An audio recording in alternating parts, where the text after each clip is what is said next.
వ్యాధి బాధలను బట్టి ఏడుస్తూ కూర్చుంటే సమస్యలు తీరతాయా? తీరవు.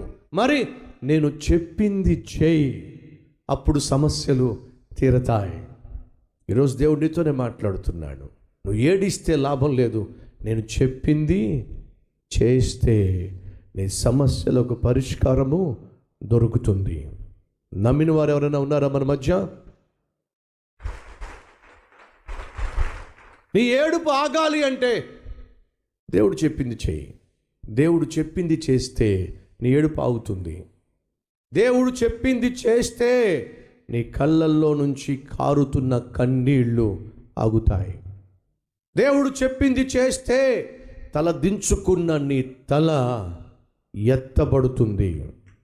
దేవుడు చెప్పింది చేస్తే అపజయము నుండి నువ్వు బయటపడతావు.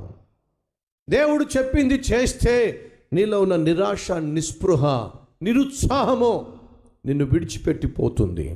సమూయేలు ఏడ్చింది చాలు, ఏడుపు ఆపేసేయి. ఏడుపు ఆపేసి నేను చెప్పింది చేయి.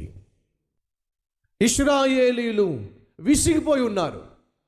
నాకు ఆ విషయం తెలుసు. సౌలు నన్ను విసర్జించి ఉన్నాడు, నాకు ఆ విషయం తెలుసు. శత్రువులు విర్రవీగుతున్నారు, నాకు ఆ విషయం తెలుసు.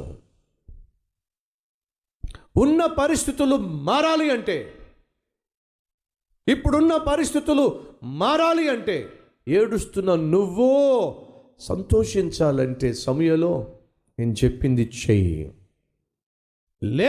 లేచి నీ కొమ్ము తీసుకో, సిద్ధపడో, నూనెతో నింపుకో, బెత్లెహేమునకు వెళ్ళో. నేను చూపించు వానిని నీవు రాజుగా అభిషేకించు. మరలా చెప్తున్నా, నీ దుఃఖానికి నివారణ కావాలంటే, నీ కన్నీళ్ళు ఆగిపోవాలి అంటే, నీ కష్టాలు తీరాలి అంటే నువ్వు కూర్చుంటే కుదరదు.